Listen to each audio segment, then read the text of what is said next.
Well, this turns out to be one of my best hunting spots, and I'm going to tell you some of the reasons why I think it's my best hunting spot.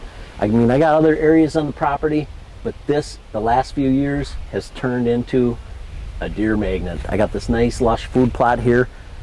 Last fall, opening day, bow hunting, I shot 2 deer, a doe and a buck off this spot. What makes it really nice is you got this lush plot right here. Up above me, you can see where it's worked up. That was a cornfield last year. I've kind of changed my property a little bit.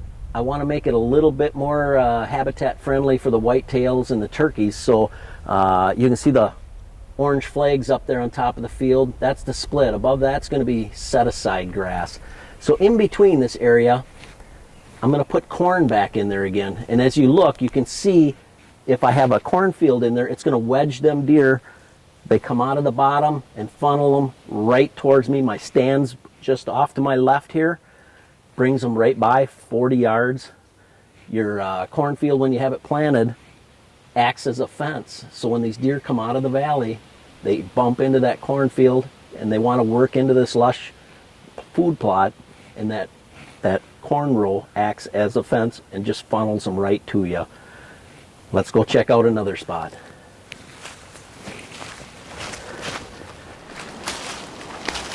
Here's another tactic I like to use. I have a fence by this stand. It's only 15-20 yards away.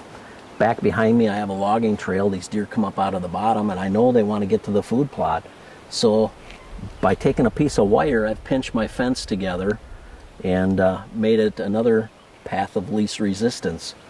Deer come up, they aren't going to go through a fully barbed wire fence.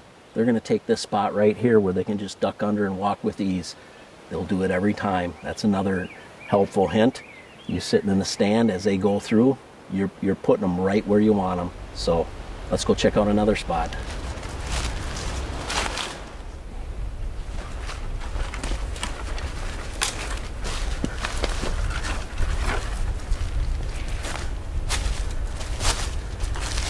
Here's another tactic I like to use. As you can see, I piled up a bunch of brush right here. What I have back behind me is these deer come out of the valley, headed to this food plot. I have a stand set up here.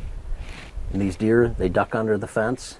And instead of coming right straight under the stand, I would need to redirect them. So I've created this wall of brush to force these deer out away from the stand a little ways to give me a good broadside opportunity. With that in your tactics, wherever you hunt, use it and it'll work good for you. Here's one more tactic I like to use. I want the deer coming in and out of the woods in this spot. So I mixed up a batch of Roundup. What I like to do is I like to spray a little path on the way in. Once this dies off, the deer use it all the time. This trail leads right past my deer stand. You can pull them in and out of the field in a certain spot and have them go right by you. Try it. It works good. I hope these tips have been helpful. It's time to get back to work.